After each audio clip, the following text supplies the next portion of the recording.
Sa isinagawang pulong balitaan sa lungsod ng Pasay, ipinagmalaki ng mga opisyal ng Ipila Nickel Corporation o ang INC na mula 2022 hanggang 2025 ang kumpanya ay nagbayad ng kabuuhang 2.67 bilyon sa mga buwis, royalties at mga bayad sa regulasyon kung saan 1.684 bilyon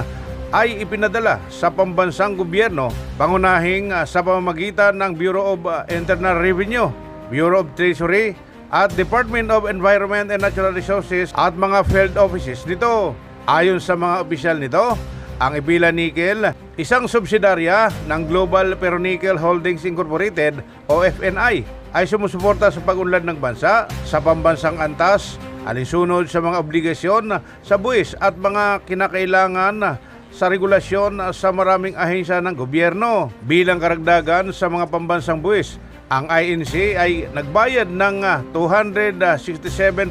milyon sa mga buwis at bayad sa lokal na gobyerno, kasama ang 115.6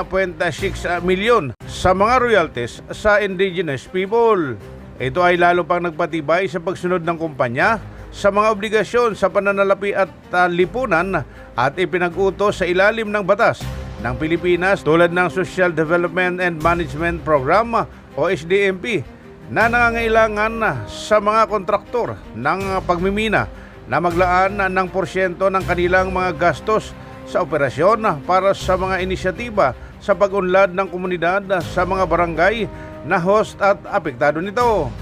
Ang mga kontribusyon ng INC sa pambansang pag-unlad ay nakikita rin sa mga oportunidad sa trabaho at kabuhayan na nilikha ng mga operasyon nito. Sa kabuhang workforce na 1,011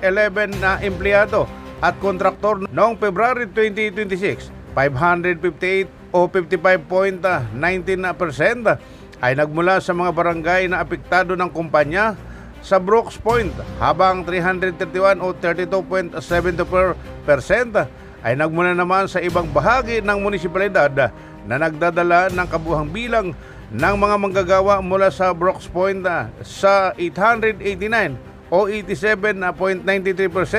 ng workforce. Ang mga pagbabayad sa regulasyon at operasyon ay ginawa rin sa mga ahensya tulad ng Philippine Ports Authorities, alinsunod sa mga regulasyon sa transportasyon at logistika na may kaugnayan sa pag-shipment ng mineral at paggamit ng pantalan. Dagdag pa ng mga opisyal na ang mga pinagsama-samang kontribusyon na ito ay nagpapakita na ang responsableng pag-unlad ng mineral ay higit pa sa mga gawain sa pag-extract sa pamamagitan ng patuloy at dokumentadong mga remittance sa pambansa at lokal na mga institusyon. Ang INC ay sumusuporta sa mga mekanismo ng pampublikong pananalapi na nagpupundo sa infrastruktura, pamamahala sa kapaligiran, mga serbisyong panlipunan at mga programa sa pambansang pag-unlad ng ekonomiya. Jimmy Mausay para sa The Observer News, DWRB 103.9 News FM, ikaw ang una.